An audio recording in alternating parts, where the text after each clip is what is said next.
ഇത് റമദാനിൽ ഭക്ഷണം കുറച്ച്, ജീവിത ചെലവുകൾ കുറച്ച്, ആത്മീയത വർദ്ധിപ്പിച്ച് അള്ളാഹുലേക്ക് അടുക്കേണ്ട ഒരു മാസമാണ്. പക്ഷെ നമ്മുടെ നാട്ടിലൊക്കെ കണ്ടുവരുന്ന ഒരു പ്രവണത, റമദാനിൽ ഏറ്റവും കൂടുതൽ ഭക്ഷണം കഴിക്കുന്ന ഒരു അവസ്ഥ, ഏറ്റവും കൂടുതൽ ഭക്ഷണം പാകം ചെയ്യപ്പെടുന്നൊരവസ്ഥ, റമദാനിൽ ചെലവ് വർദ്ധിക്കുകയാണ്. പ്രത്യേകിച്ച് പ്രവാസികളൊക്കെ നാട്ടിലേക്ക് പൈസ അയച്ചു കൊടുക്കുമ്പോൾ റമദാനിൽ പ്രത്യേകമായൊരു അലവൻസ്, ഒരു ഏറെ അയച്ചു കൊടുത്തേ പറ്റൂ. റമദാൻ ഒരു ഭക്ഷണത്തിൻ്റെ കാലമാണോ എന്ന് തോന്നിപ്പോകുന്നു. സത്യത്തിൽ നേരെ മറിച്ചാണ്. നമ്മുടെ വീടുകളിൽ ഏറ്റവും ചിലവ് കുറയേണ്ട മാസം അതാണ്. നമ്മൾ ഭക്ഷണത്തിൻ്റെ അളവ് ഏറ്റവും കുറയേണ്ട മാസം അതാണ്. നമ്മളിനി ഇഫ്താർ പാർട്ടികൾ സംഘടിപ്പിച്ചാൽ പോലും ഇപ്പോൾ റമദാനിലൊക്കെ ആരാണ് ഇത്രയും കൂടുതൽ വാരി വരിച്ച് തിന്നാൻ കഴിയുന്നത്? കഴിഞ്ഞാൽ തന്നെ പാടുള്ളതല്ലല്ലോ. അത് ആരോഗ്യത്തിന് തന്നെ ഹാനികരമാണ്. നമ്മളൊരു ദിവസം മുഴുവൻ ഓൾമോസ്റ്റ് 10 to 12 hours നമ്മൾ ഫാസ്റ്റിംഗ് കഴിഞ്ഞതിൻ്റെ ശേഷം നമ്മൾ ഒരുമിച്ച് ഭക്ഷണം കഴിഞ്ഞത് എത്ര ഹാനികരമാണ് ശരീരത്തിന്. അങ്ങനെയെങ്കിൽ വിശുദ്ധ റമദാനിലെ 30 ദിവസത്തെ വ്രതാനുഷ്ഠാനം കഴിഞ്ഞ് ഒരാൾക്ക് 5 കിലോയോ 10 കിലോയൊക്കെ ശരീരം വർദ്ധിക്കുകയാണെങ്കിൽ സത്യത്തിൽ റമദാനിൽ നിന്ന് രക്ഷീകരിക്കപ്പെട്ട അതിൽ നിന്ന് ഒരുപാട് നമ്മൾ അകന്നുപോയി. സ്ത്രീകൾ ഒരുപാട് ഭക്ഷണം പാകം ചെയ്യുന്നുണ്ട്.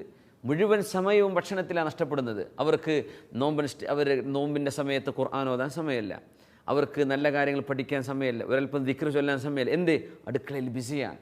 അതുകൊണ്ട് പുരുഷന്മാർ, വീട്ടിലെ കാരണവന്മാർ, സ്ത്രീകൾക്ക് മിനിമം ജോലി കൊടുക്കേണ്ട സമയമാണത്. ഭക്ഷണം മിനിമം മതി, വളരെ കുറച്ച് ഭക്ഷണം അത് നമ്മൾ ഒതുക്കി നിർത്താം. ഒരുപാട് മാംസ ആഹാരങ്ങൾ, ഉമർ റളിയല്ലാഹു അൻഹു പറയുമായിരുന്നു, മാംസത്തിന് ലഹരിയുണ്ടെന്നാണ്. മദ്യത്തിന് ലഹരിയുള്ള പോലെ മാംസത്തിന് ഒരു തരം ലഹരിയുണ്ട്, അത് മുസ്ലിമിന് പിടികൂടാൻ പാടില്ല. നമ്മൾ ഒരുപാട് മാംസം കഴിക്കുന്ന അവസ്ഥ ഉണ്ടാവരുത്.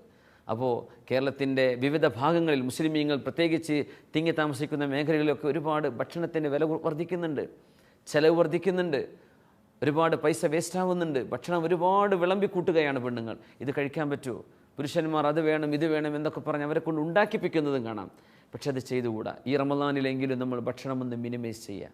നമ്മുടെ അങ്ങാടി നിലവാരങ്ങളൊക്കെ ഒരുപക്ഷെ വിലക്കുറവുണ്ടാവാൻ ഇത് കാരണമായേക്കും. നമ്മളൊക്കെ എല്ലാ വീടുകളിലും ഭക്ഷണം ഒന്ന് നിയന്ത്രിച്ചു കഴിഞ്ഞാൽ നമ്മുടെ ഏറ്റവും നല്ല ആരോഗ്യാവസ്ഥ, റമദാൻ കഴിഞ്ഞാലും റമദാനിൻ്റെ മുമ്പും നമ്മൾ വയറിൻ്റെ 1/3 ഭക്ഷണത്തിന്, 1/3 വെള്ളത്തിന്, 1/3 ശ്വാസോച്ഛ്വാസത്തിന്. നാം വിശക്കുമ്പോൾ മാത്രം ഭക്ഷണം കഴിക്കുന്നവരും ഭക്ഷണം കഴിച്ചാൽ വയറ് നിറക്കാത്തവരുമാണ്. ഈ ഹദീസ് നമ്മുടെ ജീവിതത്തിൽ എന്നും നമ്മൾ കൊണ്ടു നടന്നാൽ ഒരുപക്ഷെ ആരോഗ്യകരമായ നമ്മുടെ നിലനിൽപ്പിന് അത് തന്നെ ധാരാളം.